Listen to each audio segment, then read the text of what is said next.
kursi sendiri. Allah Allah.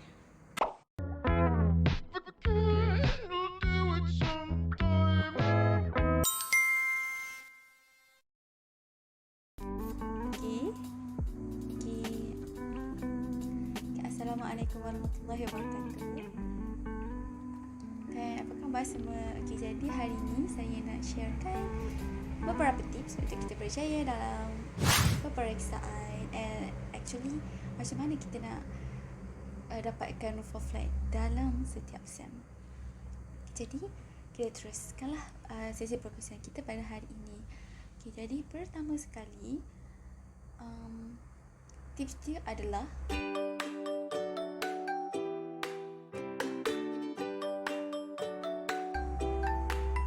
hormati guru. Okay, respect your teacher. Ya, benda ni kita applykan tak kisahlah kat sekolah ke, dekat universiti ke, semua sama je. Kita kena applykan, kita kena menghormati guru kita. Macam nak hormat ni? Maknanya, apa kerja yang lecturer kita bagi, kita kena siapkan dengan segera, tepat pada waktunya. Lagi awal lagi bagus. Sebab apa? Pertama, kita nak keberkatan tu. Yang kedua, kita nak proses tu akan dapat menyenangkan hati guru kita. Bila guru kita tahu kita ni adalah seorang student yang baik, jadi dia senangkan kita, jadi automatik dia senang nak beri ilmu, kita pun senang nak dapat ilmu sebab dia ikhlas nak mengajar kita. Dan lagi satu, menghormati guru ni dia termasuk jugalah kita kena bagi apa yang guru kita nak. Contoh, ada guru certain dia memang suka jenis student yang bertanya. Lagi banyak student tu tanya, lagi dia suka. Jadi kita jadilah student tu. Waktu kelas kita tanyalah soalan. Tapi ada orang yang jenis waktu kelas tak boleh nak tanya-tanya soalan ni, malu kan. Jadi selepas kelas tu ataupun waktu kita study ke apa ke, kita bolehlah message kita punya lecturer, ataupun ada kita email ataupun kita message dekat Telegram. Macam tu. Tips yang kedua pula adalah kedua ni, kita kena betulkan niat kita belajar kenapa. Jadi nawai tu lillahi ta'ala, itu yang pertama. Memanglah. Lagi satu adalah kenapa kita nak belajar. Adakah kerana terpaksa? Adakah kerana minat? Adakah kerana itulah satu-satunya jalan yang ada?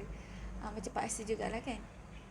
Kenapa niat ni sangat penting? Sebab dengan niat ni kita dapat motivate diri. Kita sebagai student, kita kena betulkan mentaliti kita sebagai student yang cemerlang. Kita nak jadi student yang A+, betul tak? Jadi kita kena setkan dalam diri kita adalah untuk menjadi pelajar A+. Macam mana? Okay, macam mana nak set macam tu? Kita ada target, dia kena ada disiplin. Jadi kita sendiri ni, kita kena bentuk karakter sebagai orang yang nak dapatkan A+. Betulkan karakter kita, kena disiplin. Macam nak disiplin? Dengan adanya motivation. Every morning, you need to hear something that motivate yourself to study. Dan lagi, kat YouTube tu lagi banyak motivation for study kan. Korang tengok motivation tu supaya menguatkan lagi diri korang untuk supaya lebih berdisiplin dan mendapat apa yang korang target. Targetnya apa? Big why korang. Kenapa korang belajar? Lepas tu kena betulkan niat. Bila niat ni, kena ada big why. Ada visi dan misi. Kenapa kita kena belajar? Okay, jadi setiap orang ada visi dan misi masing-masing. Ada orang nak jadi doktor sebab apa? Nak tolong ayah dia. That's dia punya big why. Kita punya big why apa? Mulai dari sekarang, stop now, not tomorrow. Stop today, not later. Bun sugar plum, pumpy yummy yumpkin.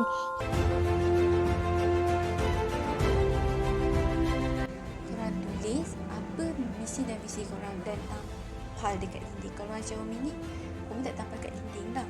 Sebab Umi lebih kepada macam suka tulis dalam planner kan, macam dalam tab ke macam tu. Okay, bila niat dah betul, kita dah ada karakter diri kita, kita dah betulkan mentaliti kita. Lagi satu, sebelum kita nak pergi ke next step, iaitu step yang ketiga, kita kena ingat mentaliti ni dan karakter ni adalah makan masa untuk kita bina. Tapi macam mana kita nak bina? With the progress. Macam mana nak dapatkan progress ni? Dengan adanya kesakitan. Bila kita dah ada ujian, kita maksudnya kita kena mindset tu dalam kepala kita, learning is a process, dan daripada proses tu hasilnya progress. Dan setiap dari kita ni tak akan pernah berhenti daripada belajar. bila kita sebut belajar dan seorang pelajar, dia memang akan main dengan depression and anxiety and everything that we got during our studies. Tapi kita kena ingat, bayangkan dalam diri korang, kalau korang dah macam tiba-tiba dah terjerumus tu, macam dah lost control, tak boleh nak belajar, dah hilang kawalan belajar lah. Korang kena ingatkan diri balik dengan cara macam mana. Buka telinga anda besar-besar, buka, dan kita dengar someone is say thank you. Thank you Umi. Sampai lah kalau Umi, thank you Umi, sebab you never give up, because you never depression, you never stop.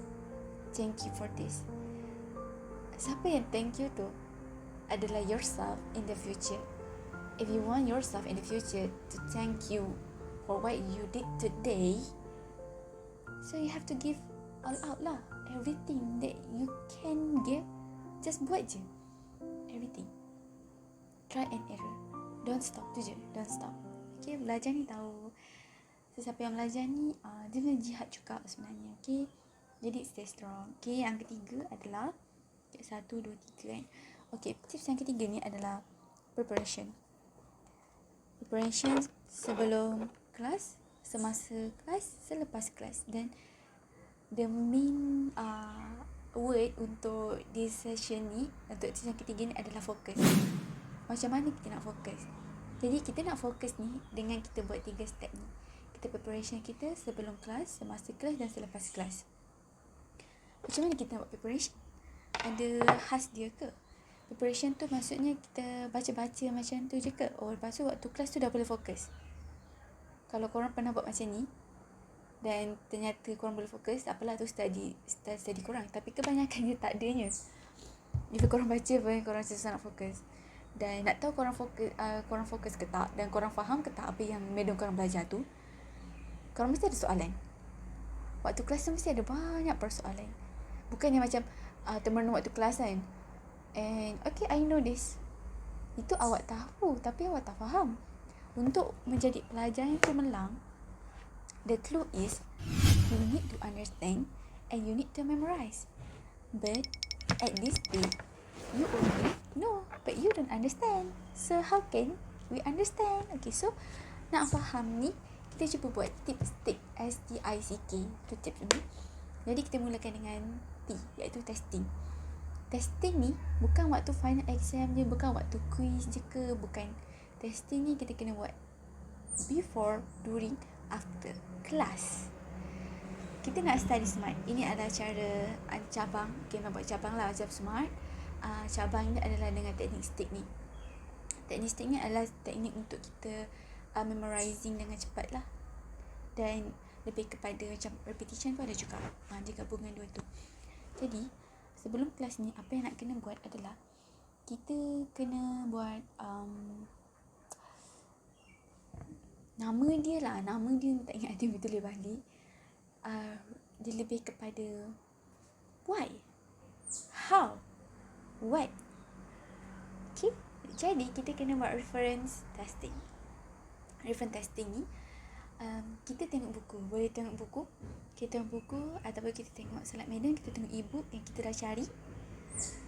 Before that, macam mana dapat e-book apa semua tu, korang kena cari dulu. Before class, kena readykan everything that you need dan study benda tu. Macam mana nak study benda-benda tu? Takkan nak baca je, ingat ke? Umi pun takkan ingat. Jadi cara dia, we have the slide, we have the e-book, we have everything lah yang berkaitan dengan topik pada hari next. Mungkin next tu korang akan belajar pasal district structure ke kan. Jadi korang dah ready. Apa yang korang kena buat adalah korang baca dan highlight. Dan highlight tu korang kena pakai kod warna. Kalau korang tak ada kod warna, korang takkan ingat. Contoh macam Umi banyak ni, dia tak tahu mana satu. Sekejap Contoh 3 warna kan. Okay, warna pertama ni adalah untuk meaning, kita highlight meaning. Warna kedua ni adalah untuk konsep. Warna ketiga ni adalah untuk formula or jalan kerja. Contoh macam tu. Bila ada highlight warna macam ni, ni selalu komen lah, orang dia selalu cakap pasal tip ni. Kita tak apa, korang dah faham kan. Okay, kita highlight. Tapi bukan sekadar highlight je, kita tambah kita kena tanya.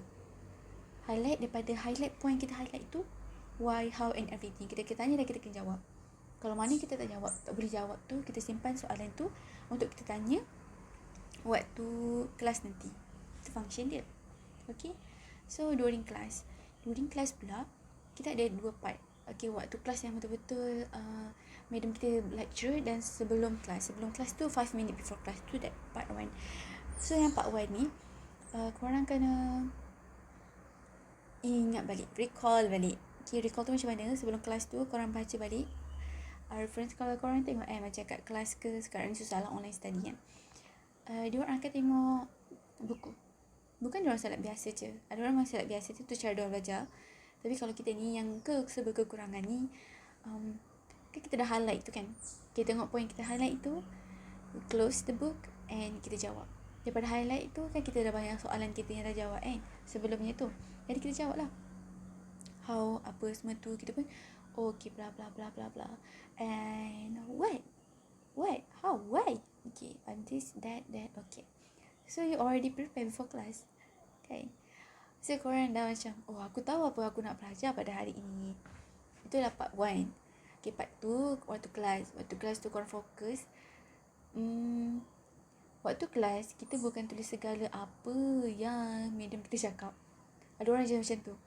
Dia tulis banyak, dia tulis segala apa yang madam cakap, dia tulis. So, tak apa lagi, yang tidur lagi lah kan. So korang tak boleh nak buat macam tu, penat je. Sebab korang dah belajar. Okay, macam kalau kita ikut tips tadi lah, kita dah belajar, kita testing tadi kan. So during class ni kita kena fokus 100% lah. Fokus 100% tu maksudnya bila ada point yang bagus, kita kena sediakan one paper juga. One paper untuk lecturer notes. Maksudnya apa yang extra knowledge yang kita dapat ataupun untuk kita fahamkan lagi, kita tulis atas kertas. Itu cara belajar during class. Itu yang fokus. Fokus tu bukan setakat fizikal kita, mental kita pun fokus. Maksudnya setiap apa yang madam kita dah cakap tu, sebenarnya at the same time kita buat revision balik apa yang kita dah belajar. Mana kita mention, contoh kita kena highlight kan, lepas tu madam mention balik. So kita automatic dalam otak kita ni sebenarnya aktif. Sedang aktif, maknanya kita recall balik. Oh okay, aku dah ingat benda ni. Bila kita banyak kali recall, kita aktifkan otak kita untuk benda kan, dia akan lekat dalam kepala. That's what we call study smart. Okay.